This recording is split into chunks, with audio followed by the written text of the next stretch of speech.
ټول څونه میلمانه چې راغلي دي د ګران صاحب مزار شریف ته هغوی ته په خیر راغلی او هرکلی د اول خان رسوا پښتو ادبي تحریک خیبر پښتونخوا د طرفه وایم په خیر راغلی. ډېره مننه کوو چې زمونږ دغه ملګري موږ سره د ډېر ګران بادشاه ګرانه څه په ګرانه دی، نن ما غریب ته ګران وي، دا دی زه د ګران په بانه باندې ارزان کړم. اوس په خوبونو کې همرانه شي بدنامه به شي، کلي هر چا دي پرېښودلې ما بدنامه سره، چې په ژوندون کې محرومه د ژوندونه کړمه، اوس مې له حد ته کوزوي څه د اکرامه سره.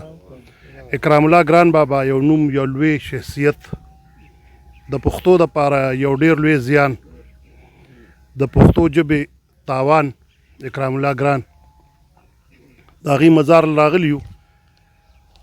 ملګرو نه به د هغوی په باره کې لنډ تاثرات اورم. راځم لومبنې خپل ډېر ګران مشر معظم جان لالا ته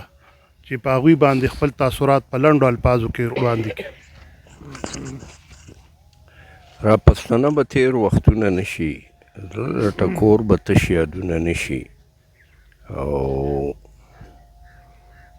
ربه په ما خوشحالي رامولې چېرته غمجن د یار غمونه نه شي، د ګران زړګي ټک چاودلی ښه خو چې خفه د خلکو زړونه نه شي. ګران یوازې پاشنغر ګران نه و، ګران په ټولو پښتنو ډېر ګران و، او چې څومره ګران و څومره خوږ و، څومره نیازبین و، په ژوند هم نیازبین و او په مرګ هم نیازبین دی. د هغه جدایي د برداشت خو نه وه، نه په هغه وخت کې وه نه اوس ده. زما دپاره خو د هغه چې په کومه ورځ موږ دې له حد ته کوز که، د هغې وخت نه والې تر ننه پورې ما یو لحظه هم داسې په ما نه ده راغلی چې ما د ګران هغه درد،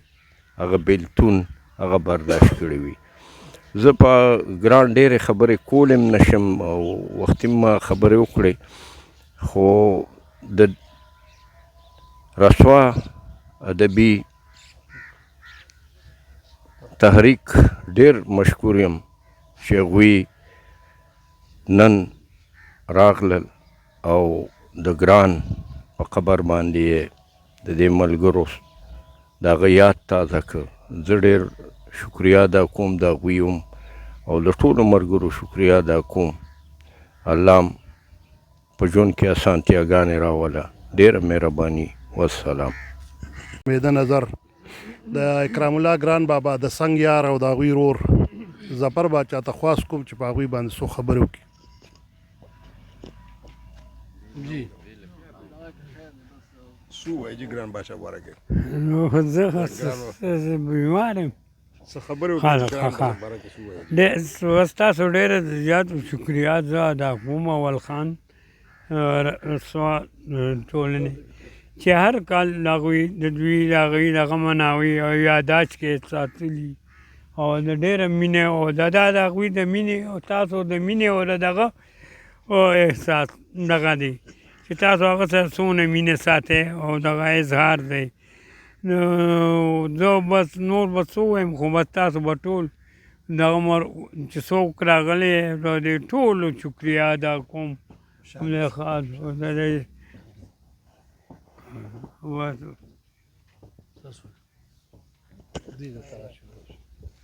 احتشام باچا ته خواست کوم چې ګران بابا باندې څو خبرې اترې وکړي. بسم الله الرحمن الرحیم. د ټولو راغلو مېلمنو ډېره شکریه ادا کوم. دا 2025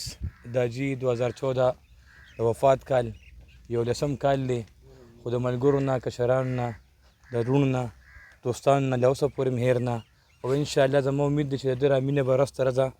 دغه رنګې نور هم سیوا کېږي. زه خو خپل ځاني ووایم، نو د پلار حیثیت په خپل ځای، خو زه د یو ډېر بهترین دوست او ډېر ملنګ طبیعته سړي نه زه محروم یم. زما د پلار او د زوی رشته په خپل ځای، خو زما او د هغه بلکې زما د مشر ورور سره زمونږ ټولې کورنۍ سره هغه بیخي د دوستانې ماحول ساتلی او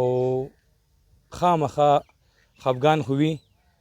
وخت تېرېږي وخت سره سره یا خفګان او دوی یادونه ورځ تر ورځه نور هم سیوا کېږي او الله دې هغه جنتونه نصیب کړي د نظام جان کاکا فیاض مشال صاحب ارشد جان لالا د نورو ټولو راغلو ملګرو د زړه د کومې شکریه ادا کوم چې راغلل او په دې موقع باندې مونږ یاد کړو. ډېره مهرباني. ډیره مننه. زه د خپل تحریک اولخان پښتو ادبي تحریک تورنزو له طرفه دا به ووایم چې یاره داسې یو خوش قسمته خلک یو موږ د اوسني شاعران چې موږ هغه دور کې الله پیدا کړي و هغه دور کې چې ټیم تېر کړه چې دا خلک موږ په خپله هم لیدل او بل داسې یو نږدې تعلق هم ورسره پاتې شو. ما نه چې څوک هم چې تپوس وکړي یاره وي دا بار ته داسې ګرځو کاروباریان یو مزدورکار یو نو وایي چې یاره د پښتو ادب په دې چارسده کې دا ولې دا څه وجه کیدی شي په دونه ماده پرستۍ په دور کې او په دونه عجیبه وخت کې دا دې دم ترقي څنګه کړې ده. نو زه یو شعر چې د مینې درس داستان کې دوه کرداره بس یو زما یو د هغې نامه ده بس یو دوه نومه زما مخې ته راشي یو ته یو ګران باچا او بل مازم جان لاله چې چېرته که دا شی دی که څوک یې مني که څوک یې نه مني خو دا مونږ ولید په خپل عمر کې ما دا زما په وړاندې تېر شو چېرته که یو ځای کې چې ته په یو شورګوره کې یا په یو معیاره کې یا چې ته د جندي په غاړه یو دوه کسان ناست یو داسې د یو مشاعرې اهتمام یې کړی یا یو ټولنې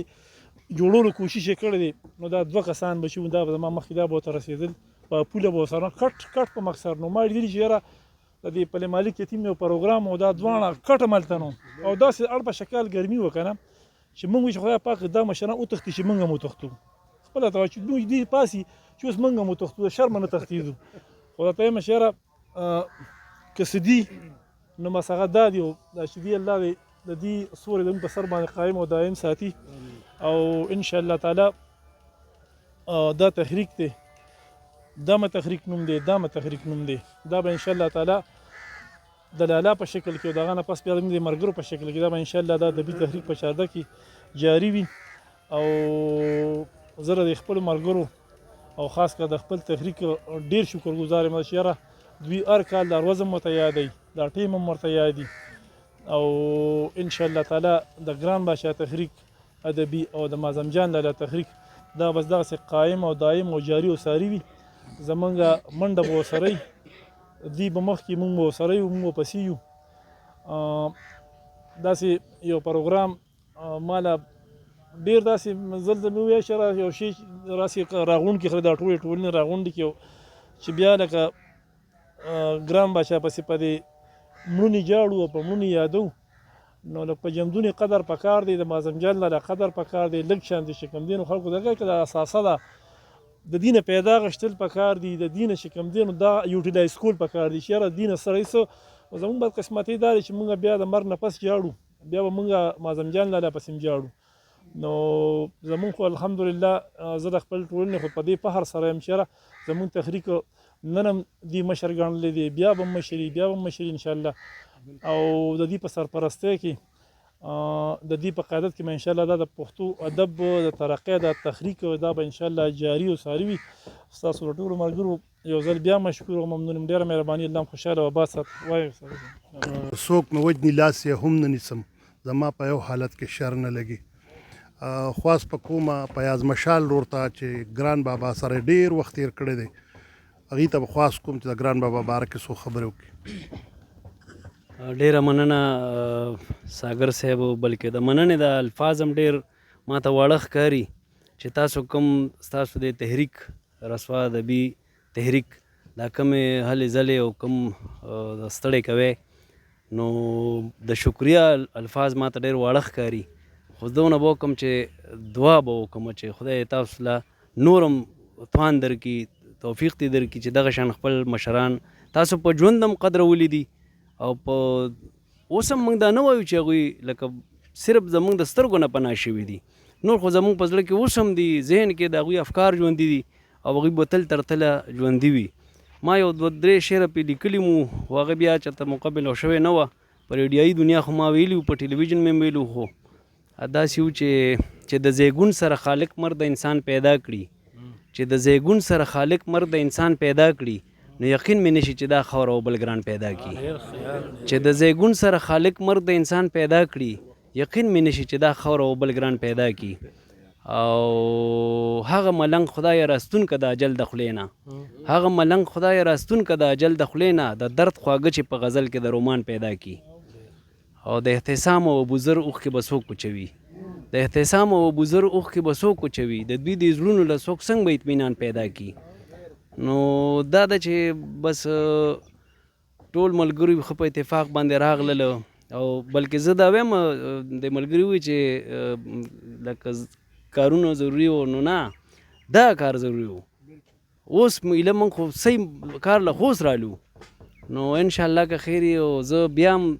دا وایم چې ارشد جان شاهکار او د ټولې قافلې له د خدای پاک نور هم توان ورکړي دوی ثابته کړې ده چې دلته ډېرې ټولې نه وي خو بس هغه وخت سره بس بیا دونه دغه نی خو بهرحال دا یو واحده ټولنه ده یو واحد ټولګی دی چې دی خپل مشران قدري نازي الله دې دیو قدري الله دې دیو نازي ما خو چې زه به شکریا الفاظ ډېر واړه دي په هغې دغه نه خرابوم او دغه دعا به ورته کوم د زړه نه چې الله دې اول خان ادبي تحریک له دغه قافلې له د دغه ټولو غړو له نور هم توان ورکړي خدای دې نور هم وتوانوي ډېره مننه خوشحاله اوسئ آباد اوسئ خبرې کومه خو ماله خو ډېر څه نه راځي خو دونه به ووایم چې یو سړي